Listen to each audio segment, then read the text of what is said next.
오늘은 어린이날이고 또 어린이 주일입니다. 또 자녀들에게 또 손주들에게 선물을 또 준비하거나 또 선물을 주고 왔습니까? 선물은 준비하셨나요? 아이들에게 줄 선물들. 일부 때보다 2부가 반응이 근데 선물은 이제 내가 좋아하는 걸 주는 게 아니고 받을 사람이 좋아하는 것, 받을 사람이 원하는 걸 줘야지 진정한 값이 전해진다. 그렇게 말합니다. 한 이야기가 있습니다. 지혜로운 한 노인이 있고 한 소년이 있었어요. 그래서 이제 지혜로운 노인이 소년을 불러가지고 한 가지 선물을 주겠다. 그렇게 이야기했습니다. 근데 이 선물은 그러니까 한평생 후회 없이 행복하게 살 수 있는 비결인데 이 선물을 내가 힌트만 줄 테니까 본인이 찾아야 된다고 이야기를 했습니다. 그래서 이제 힌트를 주고 본인이 그 선물이 무엇인지를 찾게 만들었습니다. 그런데 그 소년이 그 말한 선물을 힌트를 가지고 찾다가 그냥 찾지 못하고 그리고 이제 시간이 지나가게 됩니다. 세월이 흘러서 청년이 되고 이제 직장인이 됩니다. 그동안에 그런 어릴 적에 있었던 그런 기억은 사라지고 없고 그냥 직장에서 이제 직장 생활 열심히 하는데 그런데 이제 어려움에 봉착을 합니다. 성진이 되지 않고 직장 생활하면서 갈등이 생기고 여러 가지 많은 좌절들이 이제 찾아오기 시작합니다. 그런 좌절과 직장 생활이 좀 만만치 않은 인생이라는 게 만만치 않으니까 이런 시련 가운데서 그때 어릴 적에 동네 현명한 아주 노인 그분이 한 이야기가 생각이 나는 겁니다. 그래서 이제 오랜만에 기억을 더듬어서 그 노인을 찾아갔습니다. 노인이 이제 지쳐있는 이 청년의 얼굴을 보더만은 아직도 그 선물을 못 찾았냐? 그래 물어봅니다. 그래 못 찾았습니다.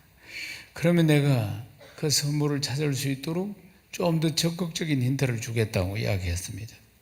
지금까지 살아온 세월들 중에서 언제가 가장 행복했는가 하는 것을 기억을 더듬어 보라고 말했습니다. 그리고 가장 행복했던 시간들의 공통점이 무엇인가를 찾아보라. 그렇게 이제 힌트를 준 겁니다.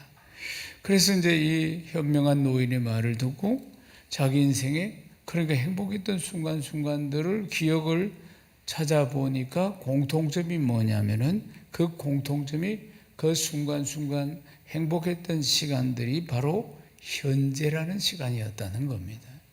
그래서 현명한 노인이 알려준 선물이 바로 미래를 만들어가는 지금 오늘 이 오늘이라는 현재가 가장 중요한 인생의 선물이다 하는 걸 깨닫게 됩니다. 그래서 이제 그렇구나. 현재가 가장 중요하구나. 그래서 이제 과거에 대한 후회나 미래에 대한 불안이나 이런 데 잡히는 것이 아니고 현재, 오늘이라는 현재에 내가 인생에 집중을 해야 되겠구나 하는 것을 깨닫고 그리고는 이제 직장에 나가서 직장 생활을 하는데 그런데 태도가 달라졌습니다. 오늘이라는 현재에 집중을 하니까 오늘 열심히 사는 것이 오늘 그러니까 과거에 대한 후회나 미래에 대한 불안이나 이런 것들에 잡히는 것이 아니고 오늘에 대해서 아주 집중을 하면서 또 인생을 불태우기 시작하니까 그러니까 직장 생활에 대한 평판도 굉장히 좋아지고 그리고 또 그렇게 열심히 사는 모습을 보고 또 여자친구도 생기고 그래서 이제 오늘이라는 현재가 가장 중요하다는 것을 깨닫고 열심히 살아가고 있습니다. 그런데 중간에 문제가 하나 생깁니다. 상사가 업무를 팀으로 이렇게 하라고 지시를 했는데 그런데 옆에 이제 같은 동료가 그 일에 대한 협조를 잘 안 해주는 바람에 그러니까 그 일 마감 기간을 놓치게 됩니다. 그걸 넘어서게 돼가지고 거기에 대한 책임에 대한 상당히 이제 여러 가지 어려운 문제에 봉착하게 됩니다. 그래서 이제 또다시 현명한 노인 이 젊은이가 찾아갑니다. 그래서 노인과의 대화를 통해서 자기가 뭘 놓치고 있었는가를 또 찾게 됩니다.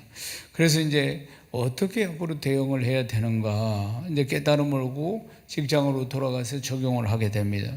결국은 이제 승진을 하게 되고, 그리고 또 여자친구하고는 더 아주 좋은 사이로 더 발전하고 승진을 했다. 근데 승진을 하다 보니까 업무의 양이 많아진 겁니다. 그래서 업무의 양이 많아졌는데, 그런데 이 일을 효율적으로 처리하는 방법을 몰라가지고, 그러니까 이게 일에 치여가지고 본인을 통제할 수 없는 지경까지 이르게 돼가지고, 그래가지고 또 좌절감을 가지고 또 이 이제 노인을 찾아왔습니다. 이 노인을 찾아와서 이제 이런 자초지종 이야기를 합니다. 그러니까 이 젊은이는 현재 일에 굉장히 이제 몰두를 합니다.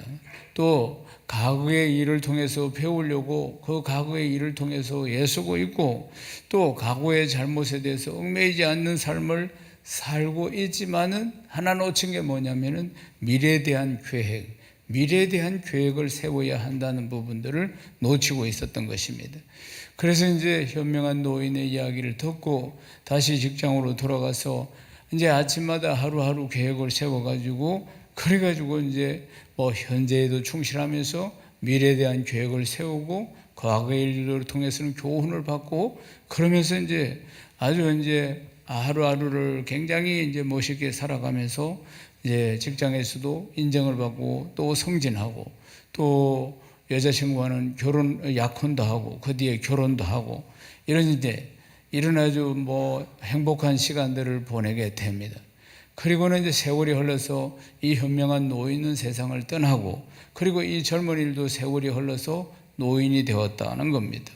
그래서 노인 되어서 이 소중한 경험을 선물로 어떤 소녀에게 이야기해 준다는 것이 책으로 나온 겁니다.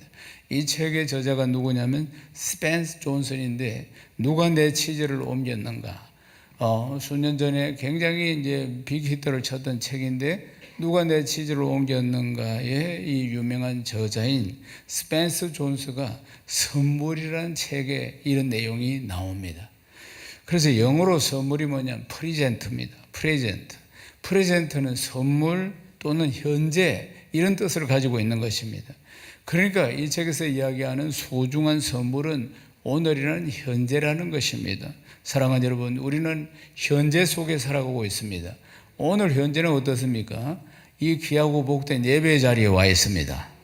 아무나 올 수 없는 몸된 교회에 와서 지금 우리가 오늘 현재 예배를 드리고 있는데, 여러분 이것이 정말 소중하게 느껴집니까? 오늘이라는 시간이, 오늘 현재라는 것이 정말 소중하게 느껴집니까? 어제 세상을 떠난 사람이 있을 것입니다. 아니면 병원에서 몸부림을 치다가 부득이하게 세상을 떠난 사람들은 오늘을 얼마나 기다렸는지 모릅니다. 오늘을 보지 못하고 어제 세상을 떠난 거 아닙니까? 세상에 많은 사람들이 지난 한 주간도 오늘이라는 것을 기대하고 살면서도 맞이 못한 사람들도 얼마나 많이 있는지 모릅니다. 사랑하는 여러분, 누군가에게는 그렇게 바라는 오늘인데 그들은 오늘을 보지 못하고 이 자리에 없는 것입니다. 그런데 우리는 오늘이라는 이 자리에, 이 복된 예배의 자리에 있고, 그리고 이 귀한 말씀을 들을 수 있다는 것이 복 중에 복인 줄로 믿습니다. 사랑하는 여러분, 오늘 어린이 주일입니다. 그런데 이제 우리가 결혼을 하죠. 이제 성장해서 이제 결혼을 하고 자녀를 낳습니다. 자녀를 낳는데 우리 몸으로 낳은 자녀입니다. 이 자녀는 성경에 보면 하나님 나라의 기업이요, 내 자녀는 하나님 나라의 기업이요, 하나님이 우리에게 주신 선물입니다.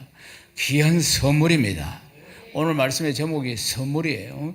그래서 이 선물이라는 주제에서 내 자녀가 선물이라 그 말입니다.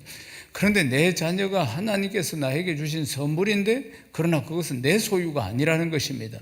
사랑하는 여러분, 내 인생이 내 소유가 아니듯이 내 자녀도 내 소유가 아닙니다.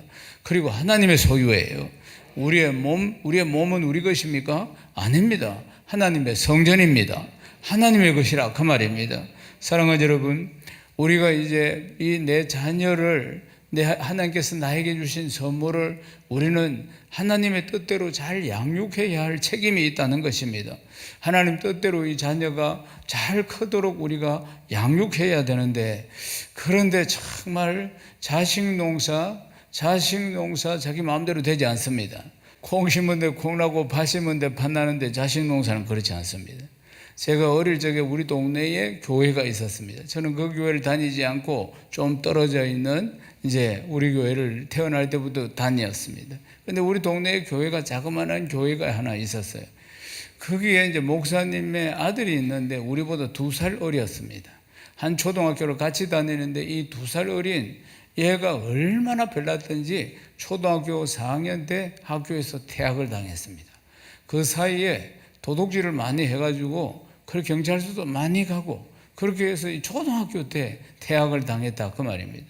얘가 왜 이렇게 됐냐면은 우리 동네에서 한참 떨어진 곳에 좀 떨어진 곳에 보면 넉마주의자들, 정말 양아치 넉마주의자들이 살고 있었는데 거기 가서 어울리다가 어릴 적부터 거기 가서 어울리다가 이 도둑질이나 이런 나쁜 짓을 어릴 적부터 배우게 된 거예요. 그래서 어릴 적부터 이게 소년원대 가고 이런 일이 됩니다. 그래가 초등학교 4학년 때는 이제 학교를 더 이상 다닐 수 없도록 이제 대학 조치가 된 것입니다. 그 뒤로 이 아이는 뭐 그냥 이런 말하자면 이 양아치들 이런 아이들 뭐 하고 어울리다가 이제 뭐 그 뒤에 소식을 알 수가 없습니다. 그러니까 목사님이 그때만 해도 뭐 작은 교회 목사님이 미국에 가서 공부도 하고 오신 분이에요. 그 당시에 미국 가서 공부를 했다면 이건 특별한 어떤 케이스였습니다. 그럴 정도로 인품도 좋고 사모님하고 그리고 학식도 여러 가지도 뛰어난 분인데 이게 자식 농사는 마음대로 안 되는 것이었습니다. 그러니까 피눈물을 흘리는 장면들을 우리가 본 겁니다. 그러니까 정말 복음이 잘 전해지지 않았다는 것입니다. 자기 자식 하나도 제대로 키우지를 못하니까 복음을 전하면은 이 사람들이 별로 반응이 안 좋았다는 거 아니겠습니까? 뭐 그냥 네 자식이나 좀 잘 키워봐라 이런 이야기를 그냥 얼굴 돌리면서 하는 이야기들을 우리가 어릴 적에도 많이 들었다는 겁니다. 그러니까 이렇게 훌륭한, 이렇게 인자하고 우리가 어릴 적에 봐도 목사님과 사모님은 정말 인자하고 훌륭한데도 불구하고 자녀가 이제 아들 하나, 딸 하나 있었는데 딸은 그래도 잘 크는데 이 아들 아이가 이렇게 이제 빗나가 가지고 어릴 적부터 정말 아주 많은 아주 정말 그 고난이 그 가정에 찾아오는 것을 우리가 어릴 적에 볼 수가 있었고 그게 잘 이해가 안 되었습니다. 우리가 어릴 적에는 어떻게 저렇게 훌륭한 부모님 밑에서 저렇게 참 저런 놈이 나왔을까? 동생이니까 그런 생각을 했어요. 뭐 우리 말도 듣지 않지 보면은 이미 뭐 다른 세계 속에서 살아가니까 보면은 그런 게 참 그런 일이 있었습니다. 사랑하는 여러분, 그러니까 우리가 우리 자녀를 우리가 양육해야 할 책임이 있는데 하나님의 뜻대로 양육해야 될 책임이 있는데 그게 우리 마음대로 키워서 될 문제가 아니고 성경에 이렇게 양육을 해라 잘 가르쳐주고 있습니다. 시편 127편 3절에서 5절 말씀 읽겠습니다. 보라, 자식들은 여호와의 기업이요 태의 열매는 그의 상급이로다. 젊은 자의 자식은 장사의 수중에 핫살 같으니 이것이 그 핫살 중에 가득한 자는 복되도다. 그들이 성문에서 그들의 원수와 담판할 때 술취를 당하지 아니하리로다. 아멘. 시편 기자가 오늘 말씀하기를 젊은 날에 나온 자녀는 마치 핫살통에 이 화살과 같다. 그래서 훗날에 아주 내가 힘이 없는 늙은 날이 올 때 그때 눈물로 씨를 뿌려서 거둔 내 자녀들이 그들을 통해서 내가 축복을 누리게 된다. 이 말씀인 것입니다. 그러니까 성경은 자녀를 절망 중에 주신 선물이다. 선물이라고 말씀하십니다. 아브라함이 아들이 없어서 하나님께 구하였을 때 100세에 이삭을 주셨습니다. 그리고 아브라함이 이제 이 이삭의 이름의 뜻이 하나님 주신 기쁨이다. 이 뜻입니다. 하나님께서 절망 중에 기쁨으로 주신 아들이 이삭이었습니다. 그 다음 또 룻기서에 보면은 이제 보아스와 룻이 결혼을 해가지고 오벳을 낳게 됩니다. 오벳을 낳게 되는데 오벳을 통해서 이제 이스라엘의 가장 전성시대를 이룬 다윗 왕이 탄생하게 되는 것입니다. 그래서 할머니 나오미가 얼마나 기뻐하는지 모릅니다. 또 자녀가 없어서 또 괴로움을 당하던 한나에게 하나님께서 사무엘을 주셨습니다. 사무엘을. 그래서 하나님께서 사무엘을 주셔서 이 사무엘을 통해서 그 시대에 얼마나 놀라운 축복된 일들이 일어나게 하셨는지 모릅니다. 어두운 나라, 정말 우상 섬기는 나라, 제사장도 참 타락한 나라, 그런 가운데서 사무엘 선지자를 통해서 하나님의 말씀이 선포되고, 그리고 이 나라가 이 어두운 시대를 벗어나는 그런 축복들, 희망과 소망을 이 사무엘 선지자를 통해서 하나님이 주신 것을 볼 수가 있습니다. 사랑하는 여러분, 오늘을 사는 우리도 마찬가지 아닙니까? 우리도 이 어두운 세상을 살아가고 있는 것입니다. 사랑하는 여러분, 이때 우리가 양육하고 있는 내 자녀가 이삭처럼, 오벳처럼, 사무엘처럼, 다니엘처럼, 사드락과 메삭과 아베노고처럼 이렇게 하나님이 이 시대를 살리기 위해서 우리에게 주신 이 자녀가 선물임을 확신하시기를 주의 이름 축원합니다. 사랑하는 여러분, 우리는 이 진리를 잘 깨닫고 내 아이들 하나님께서 나에게 주신 양육하라고 맡겨주신 내 소유가 아니고 하나님 주신 선물이라는 것을 기억하셔서 하나님의 말씀으로, 그리고 성령으로, 말씀과 성령의 능력으로 잘 양육해야 할 줄로 믿습니다. 사랑하는 여러분, 하나님께서 그 이쁜 내 자녀를 나에게 딱 맡기시고 그래 알아서 잘 키워라 이렇게 말씀하신 것이 아닙니다. 말씀에 보면은 이렇게 키워야 된다, 말씀으로 잘 이렇게 우리를 어떻게 자녀를 양육할 것인지 가르쳐주고 있습니다. 에베소서 6장 4절 말씀을 읽어보십시다. 또 아비들아, 너희 자녀를 노엽게 하지 말고 오직 주의 교훈과 훈계로 양육하라. 말씀에 보면 자녀를 어떻게 키워야 하는가? 노엽게 하지 말고, 노엽게 하지 마라. 아이들을 노엽게 하지 마라. 에베소 6장 4절 말씀을 보면은, 근데 이 말씀을 우리가 잘못하면은 이해를 잘 못하면은 오해할 수가 있습니다. 이 말씀을 보면은 지금에야 자녀를 어떻게 길러야 하는가? 이 서점에 가면은 자녀 양육에, 자녀 교육에 대한 책들이 수없이 많이 나와 있습니다. 그러니까 고르기 힘들 정도로 너무나 많은 책들이 방대하게 출판되어 있는데, 그런데 이제 그 중에서 보면은 이제 자녀를 양육하는 방법이 공감해주기가 굉장히 중요합니다. 또 아시는 분들은 많이 알고 있는 방법입니다. 그러니까 자녀를 이제 그 책들의 공통점에 가장 탁월한 양육 방법이 공감해주기입니다. 육아 양육에. 그래서 그러니까 어떻게 표현하느냐. 아, 그랬구나. 아, 그때 네 마음이 그랬구나. 아, 네가 그렇게 생각했구나. 아, 네가 그렇게 느꼈다는 거지. 아, 그래서 네가 힘들었겠구나. 아, 그랬구나 하면서 공감해 주는 것. 공감해 주는 이 육아 방법이 아주 중요합니다. 맞습니다. 맞고요. 기억납니까? 이게 공감이라는 겁니다. 막 공감만 잘해줘도 대통령도 될 수 있다 이 말입니다. 그러니까 이 아이들을 양육하는 데 있어서 참 중요한 게 공감입니다. 사랑하는 여러분, 여러 가지 육아 방법이라든지 지식이라든지 이런 것들이 많이 나와 있습니다. 그런데 우리가 성장할 때는 이런 것들이 없었습니다. 우리가 성장할 때는 그저 우리는 그냥 교육이라는 것이 맞는 겁니다. 맞는 거. 학교 가면 두드리 맞고, 집에서 두드리 맞고, 잘 때도 두드리 맞고, 자다가도 막 두드리 맞습니다. 자다가도 하여튼 벼락이 떨어질 때도 있고, 그러면서 하여튼 안 맞는 날이 하루도 없었어요. 안 맞는 날이. 근데 교회만 가면 안 맞습니다. 그러니까 교회는 절대로 때리지 않습니다. 교회 선생님들은 때리지 않아요. 그래서 우리가 전부 교회로 몰려온 겁니다. 아이들이. 교회 선생님은 절대로 때리지 않아요. 그래 집에서도 두드리 맞고, 그때는 교육이 때리는 거지. 교육이 때리는 거지. 그렇기 때문에 얼마나 많이 두드리면. 그러니까 하루에도 수십 대씩 두드리 맞고, 그래서 안 두드리 맞으면 좀 이상한 날이 돼가지고 몸이 근질근질하고 그러네. 교육 방법이 그러니까 스파르타식으로 때리는 그런 교육이었던 것입니다. 요즘은 어떻습니까? 꽃으로도 때리지 마라. 이런 책도 있지 않습니까? 꽃으로도 때리지 마라고 이야기하는 것입니다. 그러니까 지금은 좀 체벌에 대해서 얼마나 관대한지. 그러니까 요즘 학교 가서 맞고 오는 아이 있습니까? 없습니다. 없습니다. 그러니까 학생 인권 존중이라는 이런 것 때문에 그래서 학생들의 인격을 존중해 준다. 그래서 교육이 아예 때리지 않습니다. 그래서 뭐 학교 가서 맞고 왔다는 아이는 없습니다. 그러니까 과거에 이제 물론 학교의 선생들이 너무 과하게 체벌한 것도 뭐 좀 이렇게 문제가 있는 것이지만, 그러나 지금 전혀 체벌을 하지 않는 이런 것, 이 부조리한 학생 인권 존중, 이런 것에도 문제가 있다, 이렇게 볼 수가 있겠습니다.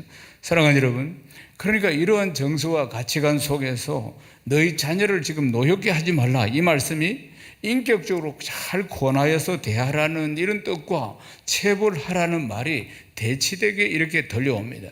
그런데 성경은 이렇게 또 말씀합니다. 잠언 13장 24절, 매를 아끼는 자는 그 자식을 미워함이라, 자식을 사랑하는 자는 건실하게 징계하느니라. 잠언 22장 15절입니다.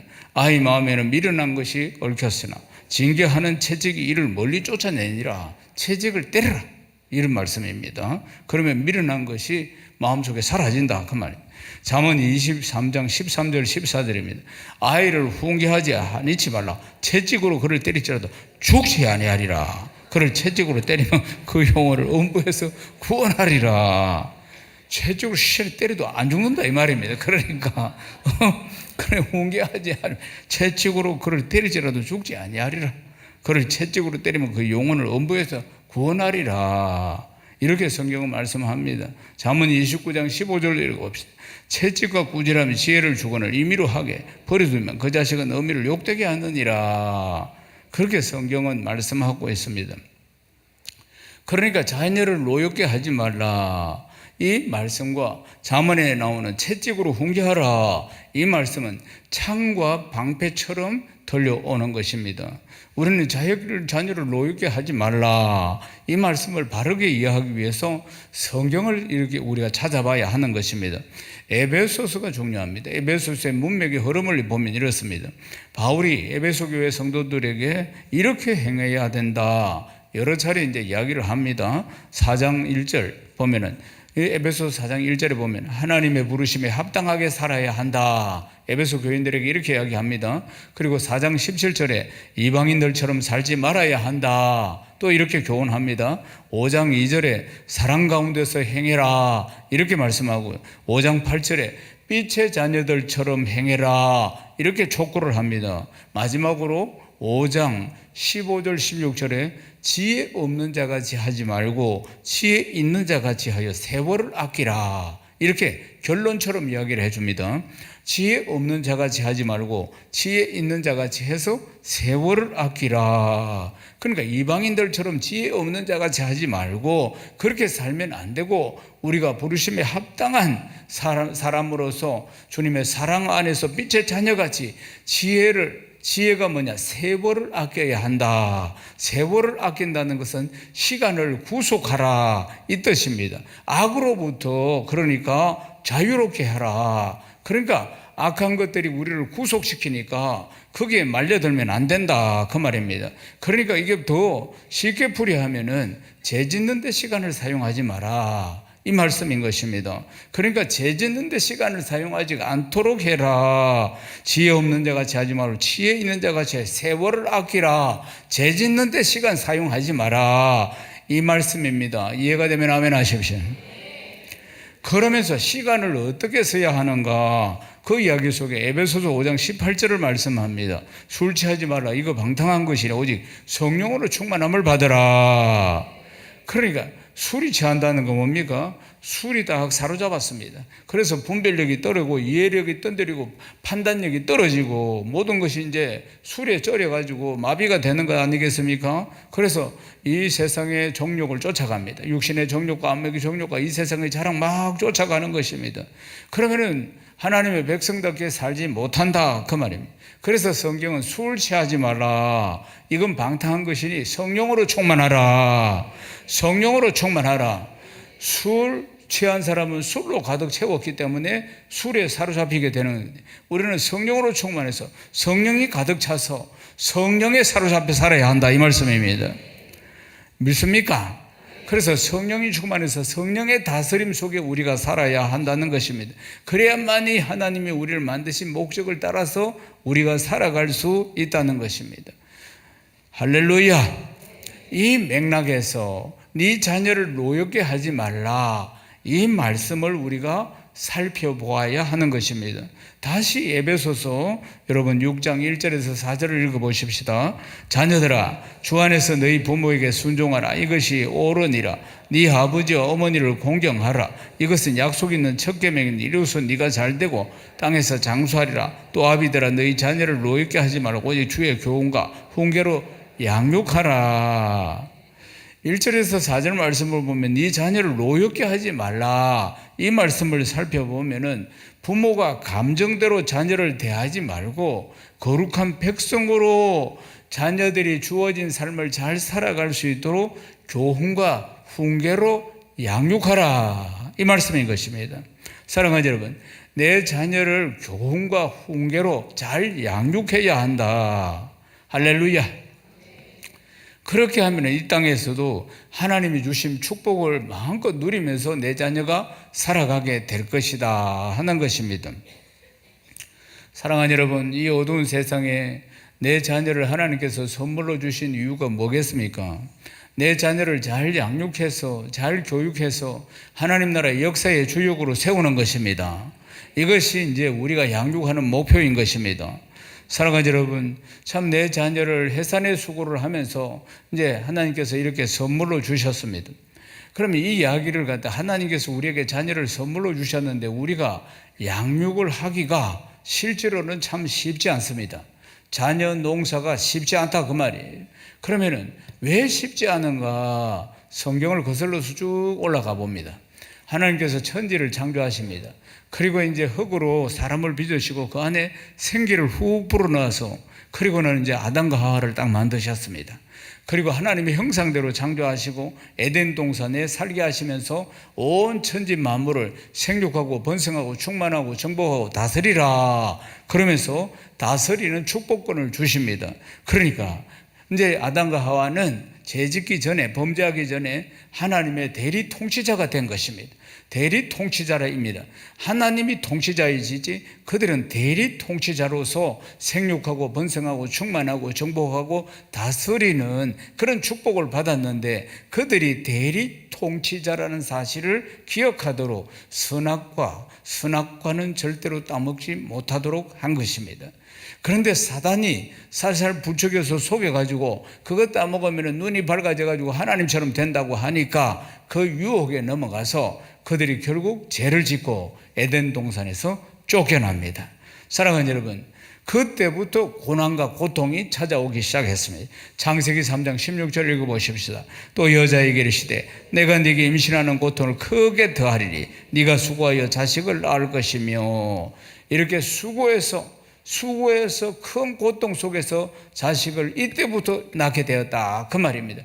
그래서 참 해산의 고통이 따라오게 되었고, 그리고 또 노동의 수고가 따라오게 되었고, 이래 이제 죄를 지음으로 하나님께서 이렇게 벌을 내리신 것이라, 그 말입니다. 고통이라, 고통.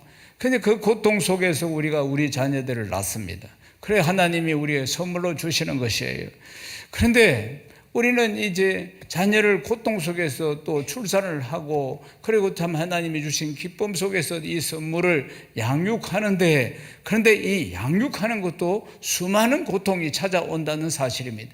치열한 영적 전쟁이기 때문이죠. 사랑하는 여러분, 치열한 영적 전쟁을 치르면서 우리는 우리 자녀들을 지금 양육하고 있다는 사실입니다. 사랑하는 여러분, 그러니까 우리가 항상 깨어 있어야 합니다. 요한복음 10장 10절에 도둑은 도둑질하고 죽이고 멸망시키려고 하고 우리 주님은 양으로 생명을 더 풍성히 주시고자 원하시는 것입니다. 우리 주님이 십자가에서 우리 과거의 죄와 현재의 죄와 미래의 모든 죄를 다 담당해 주셨습니다. 그리고 십자가의 승리를 우리에게 주셨습니다. 그리고 그 십자가를 지고 나를 따라오라고 말씀하셨습니다. 사랑하는 여러분, 자녀의 양육이 그 십자가입니다. 자녀를 잘 양육하는 것이 또 하나의 십자가라는 것을 기억해야 합니다. 사랑하는 여러분, 그 십자가 양육을 잘 해야 된다는 책임이 바로 십자가임을 기억하고 우리가 부지런히 그 십자가를 지고 주님 뒤를 따라가야 할 줄로 믿습니다. 사랑하는 여러분, 어떻게 하면 빛과 소금의 역할을 잘 감당하는 역사의 주역으로 내 자녀를 양육해 낼 것인가 하는 것입니다. 에스라 7장 10절 말씀을 읽어보십시다. 에스라가 여호와의 율법을 연구하여 준행하며 율례와 규례를 이스라엘에게 가르치기로 결심하였더라. 아멘. 이스라엘 백성들이 하나님 안 섬기고 우상 섬기고 타락하니까 하나님이 여러 차례 말씀하셨는데도 그들이 깨닫지 못하니까 결국 징계를 받아서 바벨론의 포로로 잡혀갔습니다. 나라는 다 망하고 성전은 다 무너지고, 그리고 나서 이제 그들이 또 이제 하나님이 때가 되어서 긍휼하신 하나님, 사랑의 하나님이 그들을 다시 돌아오게 만드십니다. 그래서 그들이 가나안 땅에 들어와서 성전을 다시 재건을 하게 됩니다. 방금 우리가 읽은 이 말씀이, 그러니까 에스라, 학자 에스라가, 목회자 에스라가, 그래서 이제 이 백성들을 다시, 이 백성들을 거룩한 백성으로 세우기 위해서 여호와의 율법을 연구하고 준행해서 가르치기로 결심했다, 이러한 내용인 것입니다. 그래서 이제 그들이 성전이 재건되고 52일 만에 성전을 재건했습니다. 건축을 해가지고. 그렇지만 이제 이 이야기가 이제부터는 이제 진짜 이제 이들이 속내면의 건축하는 것입니다. 다시 회복시키는 것이에요. 그래서 영적 대부흥의 회개 운동이 이제 일어나기 시작합니다. 느헤미야 8장 5절에서 6절을 읽겠습니다.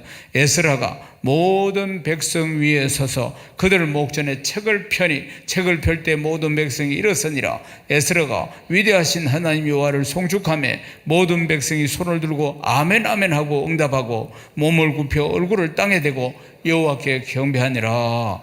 이제 에스라가 그들의 목전에서 성경책을 펼쳐가지고, 구약 성경을 펼치니까 모든 백성들이 일어서고, 에스라가 위대하신 하나님 여호와를 송축하니까 모든 백성들이 손을 들고 아멘 아멘 응답하고 몸을 굽혀서 얼굴을 땅에 대고 여호와께 경배했다. 그리고 느헤미야 8장 8절에서 9절 말씀 또 읽어봅시다.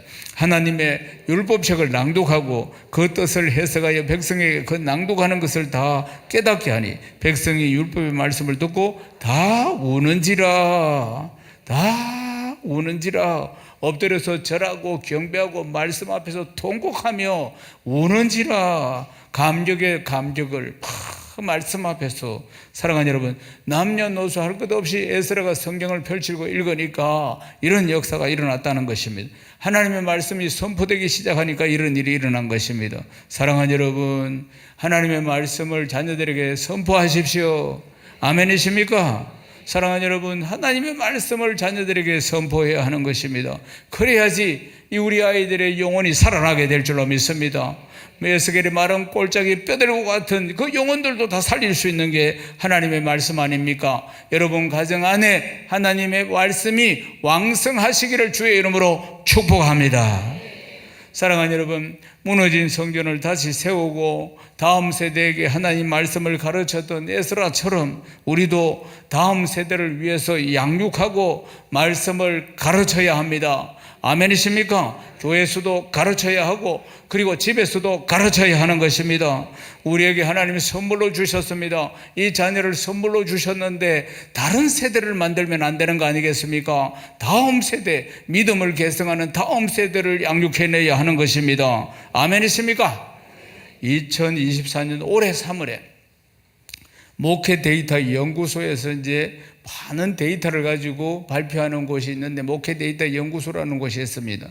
그곳에서 조사해서 발표한 내용을 보면은 신앙의 수준이, 자녀들의 신앙의 수준이, 부모들의 신앙 수준이 자녀들에게 지대한 영향을 끼친다고 이야기합니다. 부모의 신앙이 차지도 덥지도 않고 미지근한 신앙이면은 자녀들도 그 영향을 받아서 그런 신앙을 가지게 된다는 것입니다. 저는 제가 모태신앙으로 자라면서 그런 경우를 수도 없이 많이 경험하고 봐왔습니다. 우리가 제가 주일학교를 고등부를 졸업할 때 한 42명이 남녀가 졸업을 하게 되었는데, 그런데 이제 졸업하고 나서 얼마 있지 않아서 교회에 남아있는 아이는 몇 명이 되지 않았습니다. 다들 그러니까 이제 20살이 되면 교회, 보통 보면 우리 한국은 20살이 되면 성인으로서 그냥 자유하게 해줍니다. 자유하도록. 그러나 그 고등학교 때까지는 부모님 품 안에서 부모님의 우리 나이 때만 해도 부모의 아주 엄격한 말을 듣고 이제 자라고 이제 교육을 받고 자라죠. 그러나 20살이 딱 되면 해방이 됩니다. 성인이 되기 때문에. 그래서 참 뭐 서울이나 뭐 대구나 이런 데로 이제 진학을 하면서 그리고 교회를 다니지 않았습니다. 그런 일들이, 사랑하는 여러분, 부모의 그 미지근한 신앙들이 자녀에게 그런 영향을 끼친 것입니다. 우리가 자녀에게 물려줄 게 뭡니까? 많은 재산을 물려주겠습니까? 무엇을 물려주겠습니까? 내 신앙, 우리의 신앙을 유산으로 잘 물려줘야 할 줄로 믿습니다. 하나님 잘 섬기는 모습을 늘 보여주고 늘 보여줘야 합니다. 늘 예수 잘 믿는 것, 잘 신앙생활 잘하는 것, 이걸 보여줘야 하는 것입니다. 제가 아내하고 이제 결혼식을 마치고 신혼여행을 이제 갔습니다. 신혼여행을 가가지고 제 아내도 모태신앙이고 저도 모태신앙입니다. 그래 대대로 예수를 믿는 집안에 이제 아들과 딸이 만나서 이제 그래 한 4년 정도 교제하다가 결혼을 했습니다. 그래 신혼여행 가서 제가 아내에게 두 가지를 이야기했습니다. 첫 번째, 우리 평생 살며, 저 그때는 우리가 평신도였고 제가 목회자로 부름을 받을 것이라고는 생각도 못했습니다. 그때 제 나이는 28이었고 저는 31살에 부름을 받았어요. 그러니까 평생 그냥 평신으로 산다고 생각했는데, 그래도 내 자녀를 위해서 제가 아내에게 여보, 우리는 평생 살면서 교회에서 일어나는 어떤 부정적인 이야기도 아이들 앞에서 절대로 하지 말자, 그렇게 약속을 했습니다. 그래요. 그래, 그게 정말 좋은 것 같아요. 자기도 경험한 이야기도 하고. 그래서 우리 아이들에게는 교회에 대한 신령한, 아주 교회라는 곳이 신령한 기관으로서 사모하는 마음으로 늘 올 수 있도록. 그리고 두 번째, 우리가 부부가 싸울 수도 있는데, 싸운다는 것은, 부부싸움이라는 것은 피아노도 가만히 두면 줄이 늘어져 가지고 조율이 필요하고, 기타도 악기들도 가만히 두면 조율이 필요하듯이 가끔씩은 대화가 필요한데 그게 좀 큰 소리로 이야기하면 부부싸움이라 한다. 그런데 우리는 절대 그렇게 조율이 필요한데, 조율이 필요할 때 절대로 아이들 앞에서 부부싸움을 하지 말자.